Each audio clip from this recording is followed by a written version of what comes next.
Hello friends, welcome back to my channel. তোমার সবাই কেমন আছো? আশা করি সবাই খুব ভালো আছো, সুস্থ আছো। তো আমি অনেক ভালো আছি। তো এটা ছিল দুর্গাপূজায় পঞ্চমীর দিন। তো আমরা হঠাৎ করেই প্ল্যান হয়েছিল, আমরা বাইকে করে গিয়েছিলাম দীঘা। তো আমরা তিনজনে গিয়েছিলাম, মানে আমি, আমার হাজব্যান্ড আর বাবি। তো এখানে দেখো দীঘার মন্দিরটার ভিডিও মানে আমার হাজব্যান্ড করছিল, তাই তোমাদের সাথে ভাবলাম শেয়ার করে দিই। আর সেভাবে কিছু ভিডিও করে মানে করা হয়ে ওঠেনি। আর আমার হাজব্যান্ড না ঠিকভাবে ভিডিও করে, ওর যখন খুশি মনে হয় করে, ঠিকভাবে প্রপার করে না। এই যে আমরা এই পাশে যাচ্ছিলাম, আর প্রচণ্ড রোদ ছিল জানো তো, তাকাতে পারছিলাম না কোনো দিকে। এটা বিকেলের টাইমে গেলে ভালো হতো, কিন্তু যেহেতু আমরা মানে শুধুমাত্র একটু ঘুরতে যাওয়ার জন্য গিয়েছিলাম, সেই কারণে। তো দেখো দীঘা মানে পুরীর মন্দিরটার আশেপাশটা কত সুন্দর। আর বাবি তো গিয়ে চারিদিক ছুটছিল, আর প্রচণ্ড রোদ ছিল। আর সকালবেলায় অত বেশি লোক ছিল না, আর যেহেতু আমরা পুজোর সময় গিয়েছিলাম তাই জন্য মানে লোক সংখ্যা কমই ছিল। তো দেখো তোমরা কে কে দীঘার মন্দির গিয়েছো জগন্নাথ ধাম, প্লিজ কমেন্ট করে বলো। আর এখানে দেখো চারিদিকটা মন্দিরটা ধোয়া হয়েছে, তো পুরো জলে ভর্তি। তো ওখানে লিখে দেওয়া ছিল যে সাদা মেঝেতে, আর হলো সাবধানে মানে হাঁটতে, প্রচণ্ড স্লিপ কাটছে সেই কারণে। ভাবি তো একবার আছাড়ও খেয়েছে। তো এখানে দেখো এই যে একটা হলো, তোমরা আশা করি, আর এটা হলো দীঘার এই যে মেন মন্দিরটা। তো এখানে দেখো যে বাবি ছুটে ছুটে আসছে, আর ওই ট্রেনটা হাতে করেই নিয়ে গেছিলো জানো তো। আর এত রোদ ছিল, আর পুরো আমাদের হাত টাত মুখ পুরো মানে গায়ের রং চেঞ্জ হয়ে গেছিলো, পুরো কালো হয়ে গেছিলো মানে ওই কয়েক ঘন্টার মধ্যে জানো তো। তো তোমাদের মন্দিরটা কেমন লাগছে বলো, আর কেমন ভিউটা দেখো হয়েছে। আর আমরা মানে যাওয়ার সময় 2-3 বার বৃষ্টিও হয়েছে, তো রাস্তায় দাঁড়িয়ে দাঁড়িয়ে তারপরে গিয়েছিলাম।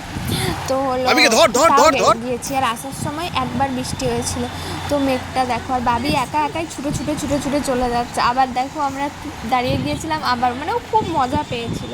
তো তোমাদের এই ভিডিওটা কেমন লেগেছে বলো। আর দেখো এই যে আমরা মন্দির বেরিয়ে পড়েছি, বেরিয়ে এইখানটাই হলো তোমার মানে ডালা, পুজোর ডালা যারা মানে এই করছিলো, তারা পুজোর ডালাটা মন্দিরের বাইরে থেকে দেখো আমরা জুতো টুতো নিয়ে নিয়েছি, জুতো পরে ফেলেছি। আর এত রোদ তাকাতেই পারছিলাম না।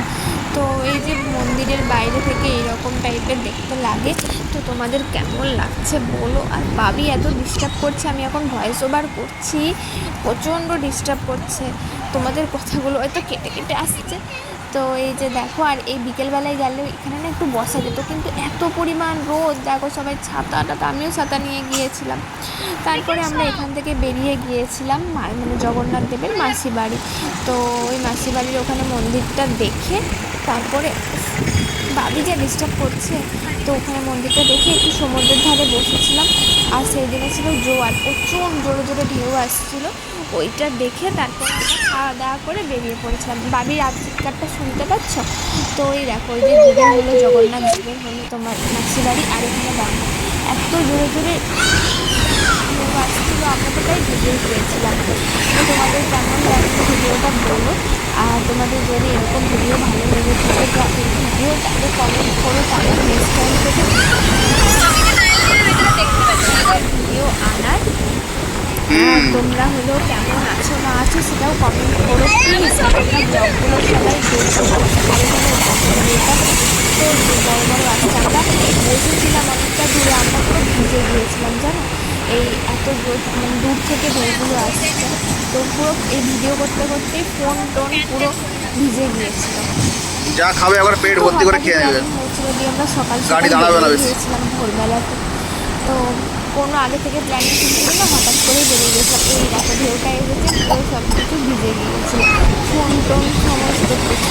তো চলো পুরো ভিডিওটাই একটু শেয়ার করলাম সেভাবে, কারণ আর কোথাও যাই না, ওখানে করে সময় কাটিয়ে তারপরে বাড়ি ফিরে এসেছিলাম। তো ভিডিওটাই তোমাদের কাছে শেয়ার করলাম, শেয়ার করে দিই, সেই জন্যই তোমাদের সাথে শেয়ার করে দিলাম। তো তোমাদের ভিডিওটা কেমন লেগেছে বলো, ভালো লাগলে প্লিজ লাইক করতে শেয়ার করে দিও, নতুন সাবস্ক্রাইব করে দিতে। চলো আজকে আমাদের